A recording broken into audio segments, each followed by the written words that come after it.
Hello friends, what's up? It is Mina and welcome to another video on this YouTube channel. So in today's video, we are going to talk about some energies around midlife. In my last video, I was talking about the energy of Samhain, which is more of the pagan, magically based energies around Halloween, but more so from the lens of a modern day energy worker, channeler, witchy, woo-woo shaman girl like myself. But in that video, I had referenced a goal that I have been holding space for this month in October when I'm recording this video. And that goal has really been where I want to focus on manifesting my dream life by the time I'm 40. So I'm 38 right now. I will be turning 40 in 2027. And sometimes we have this energy around midlife. We hear midlife crisis a lot. I had a midlife crisis, so I went out and bought a sports car, or I bought a boat, or I took this trip, or I did this and this.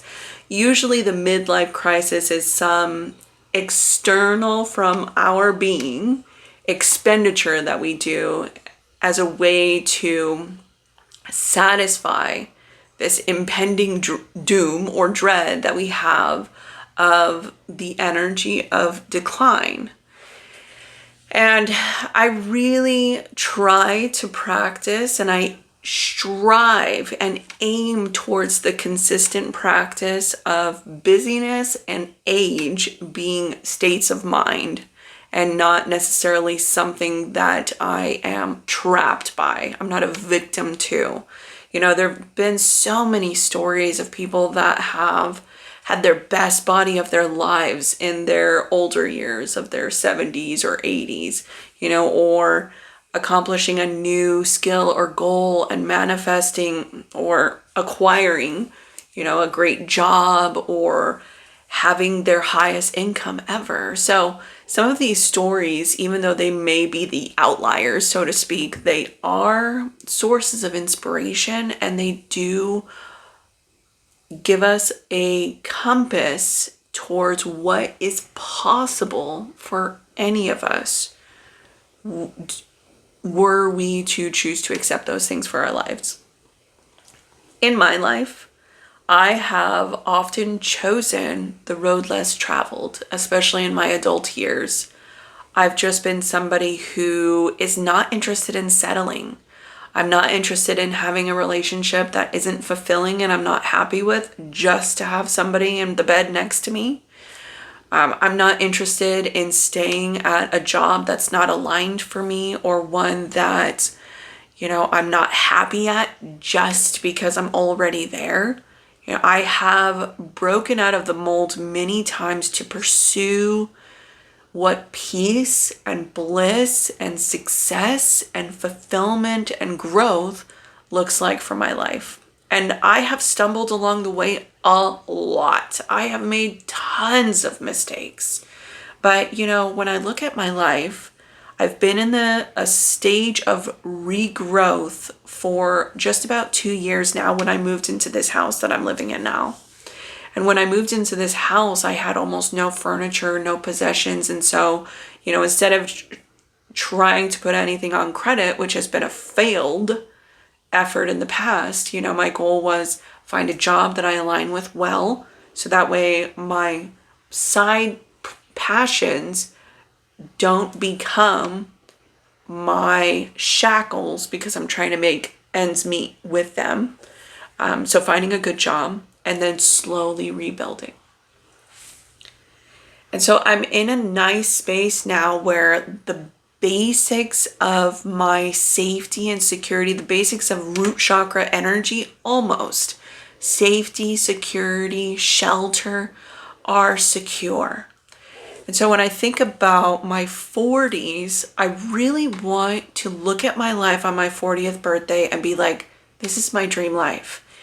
If I were honest, in some capacities, I'm already living that because I have started to develop a practice of gratitude and happiness to the extent that an external possession does not define my happiness. Hi, are you gonna just have your butt facing the camera the whole time or what? Yeah? Okay.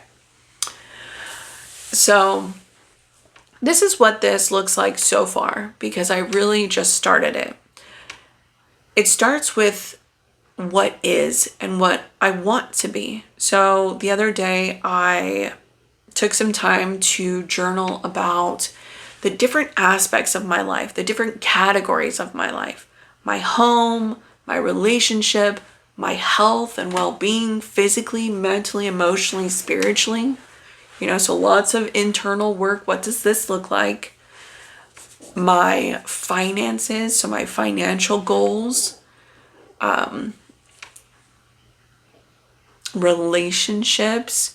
I really try to focus more so on what I can control. That's an energy that truly speaks of personal accountability and empowerment, is when we really focus our goals on what can I control. Because sometimes we have goals that are like, oh, I wish that life looked like XYZ, but so many of those things may be things that we're wishing other people did. And so it kind of gives us an out if that doesn't manifest, because it's not something that we necessarily have to change. So yeah, I took the time and I wrote down everything that if I did this or if looked like this in this category, that would look like a dream life to me.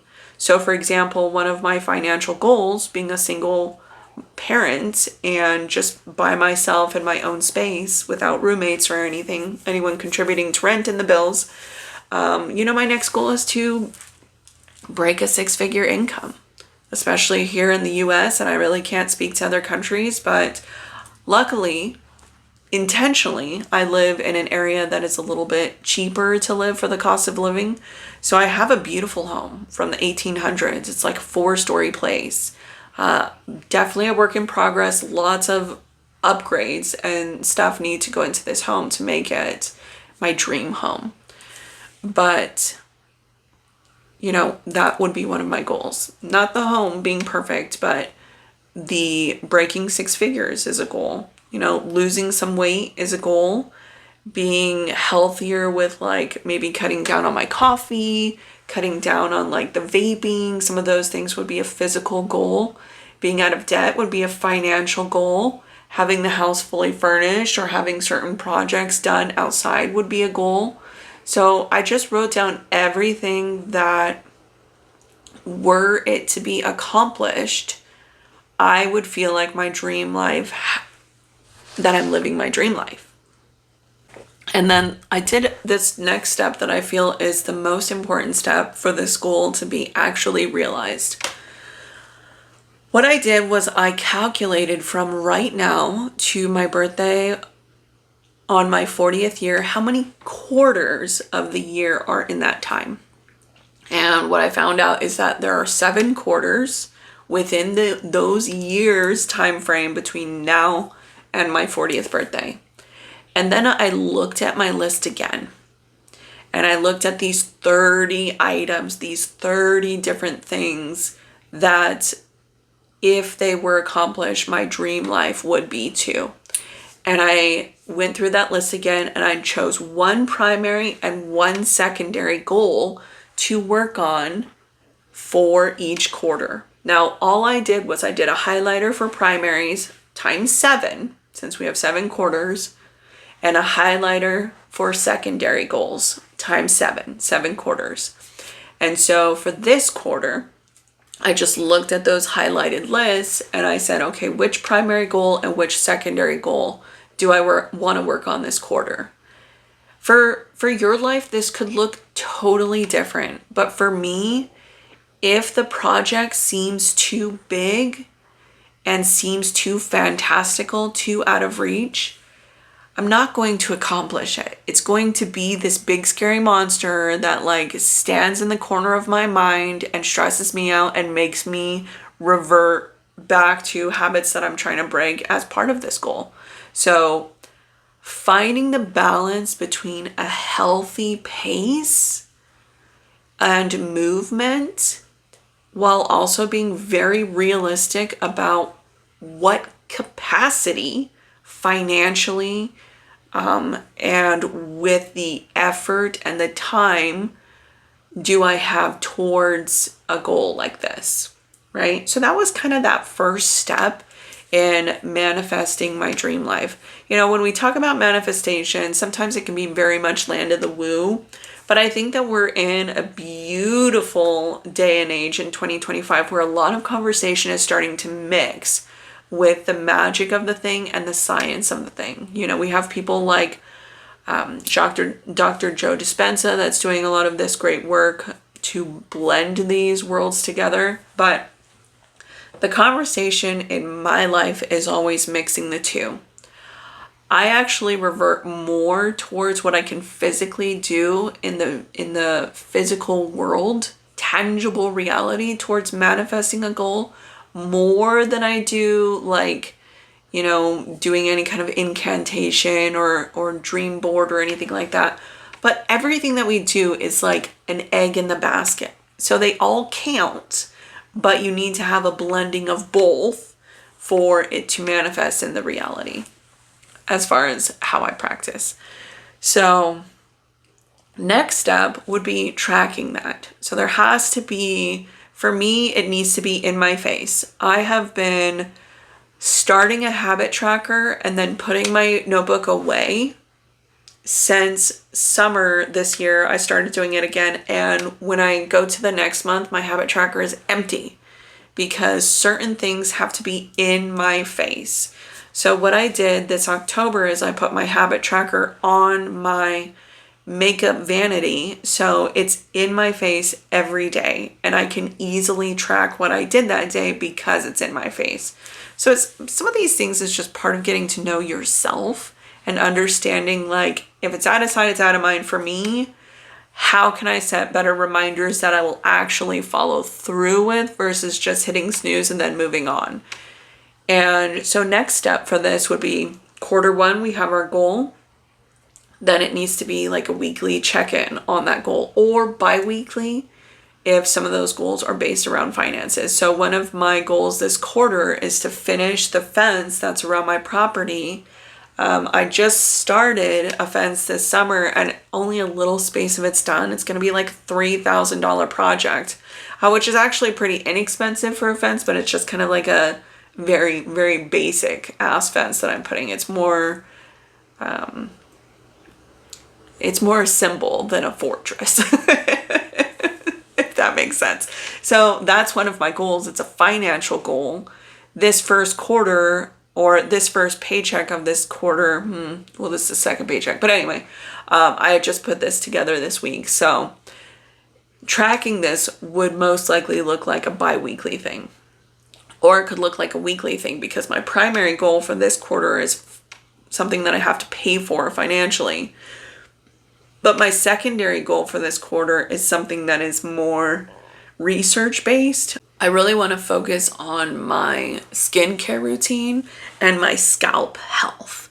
So like, I have been somebody who's like, my scalp is always itchy, and especially in certain areas when it's like winter time and it's frosty outside and then you need humidity. I don't know, like my scalp is always itchy, and I've tried a lot of different hair products and it just, nothing ever feels good. And so I've seen some of those influencers that have like the little squeezy comb things that they put through. Anyway, I just need a scalp routine so that way I can shampoo less often and I just have better hair. You know, like my hair falls out too often. It's getting thinner. I'm getting older. Like, what the fuck?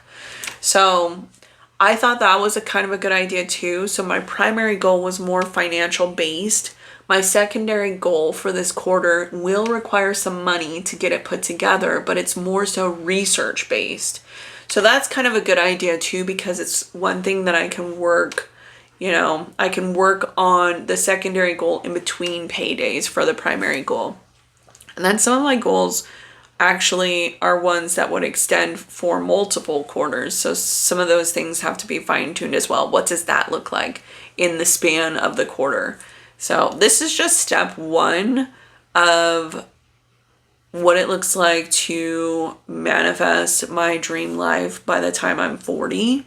I would love to hear your thoughts if you have thought about doing something similar, you know, by X date. It doesn't have to look exactly like mine, like by the time you're 40. It could be by the time I'm 30. It could be by the time I'm 50. It could be by the time I'm 18. You know, whatever that, nobody here would see that because I have this channel, Adult Plus. But yeah, so would love to hear your thoughts. Is there a certain conversation that you would like us to talk about within this space?